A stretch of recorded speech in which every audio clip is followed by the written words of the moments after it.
There are some basic rules which were already mentioned for pawn endings, but there are some exceptions, and let's quickly run through some of the exceptions.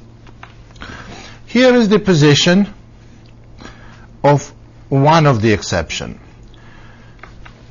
White king is partially already penetrated to black's position.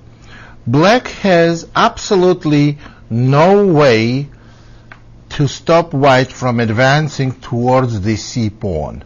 So the way it may work, even if they go a5, white goes king f6 and king f5, waits until the king moves, then can go king e5, eventually they're going to go king d5 and king d6, and they're going to win a pawn and win the game.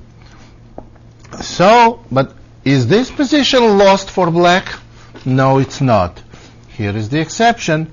White is all penetrated. White is going to win a pawn, but position is drawn. What black has to do, all they have to do to lose the game is to go a5. After black plays a5, they are totally lost. The secret is to keep the pawn on a6. And black goes simply king c6, king e5, king b6, king d5, and here is the idea of defense, king to a5.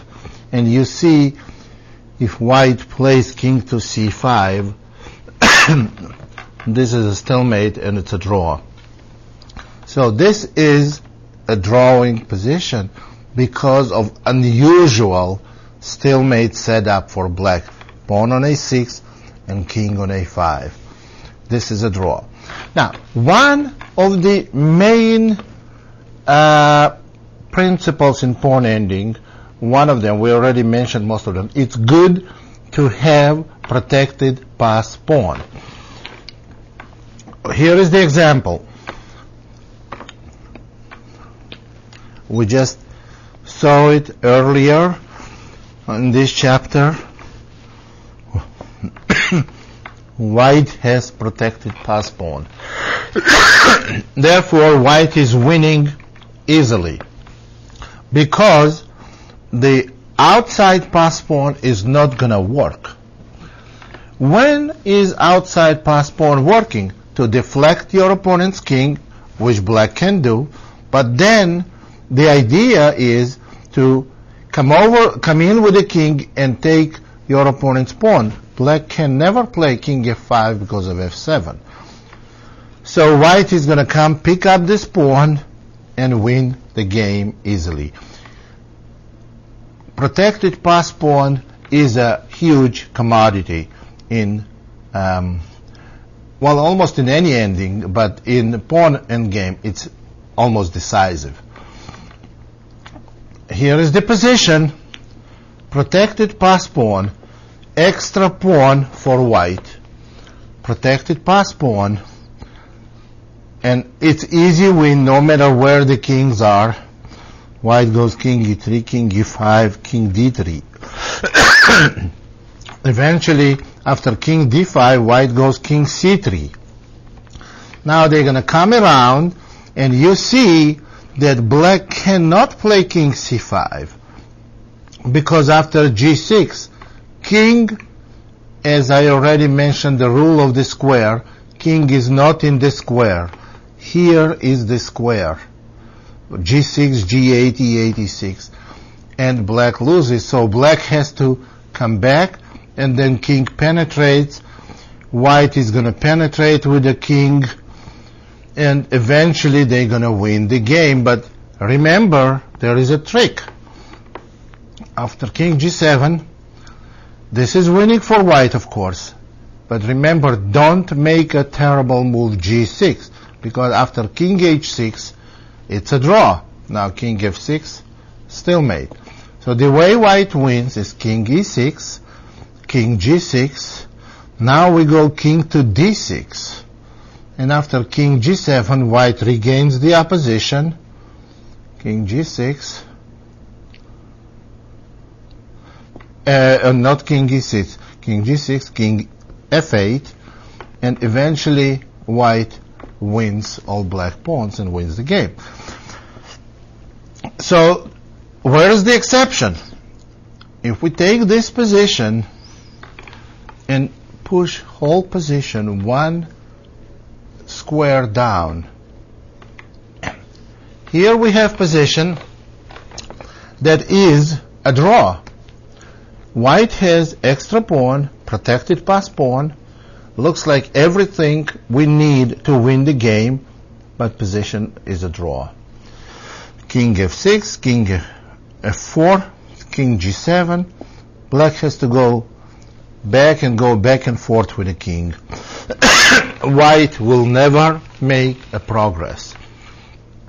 The difference between this position and position we just saw with one square up is because white has additional resource of coming from behind and winning the pawn. So if black goes king g6, king f8. Now imagine the same position here, and there is no behind, there is no square, because this is the last rank. White can never get to the f file. Well, actually, black may even invite white to go to f file, but then it's going to be stalemate and it's a draw. So in this position, if black goes simply back and goes king h8, g8, there is no way for black to make any progress. It's a draw. So now those are two very interesting positions that are drawn. Sometimes you see the position where one side has extra pawn, protected pass pawn, but again, it's a draw. Here is the one of them. Here is one position I can give you where one side has almost everything they need, but they cannot win. White has an extra pawn, but black goes king b6 and king b7. What can white do? They can do nothing.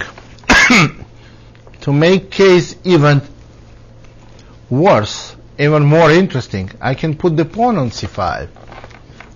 Now white has two protected pass pawns.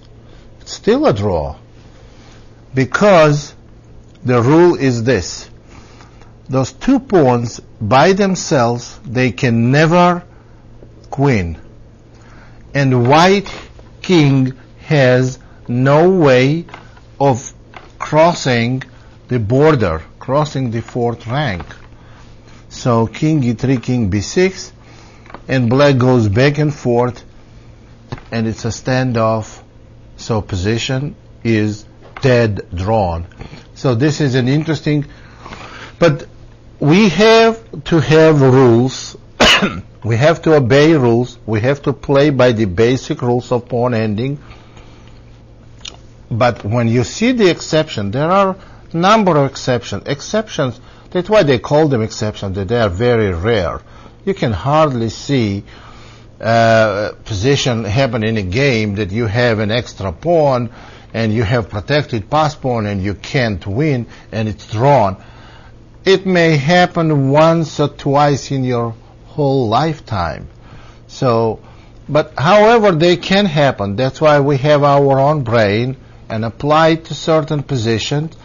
And basically what we do, we know the basic rule, obey them, follow them, and also keep an eye on some exceptions. That's the way to play pawn ending, and that's the way to perfect in them. That will be the end of the lecture on pawn endings.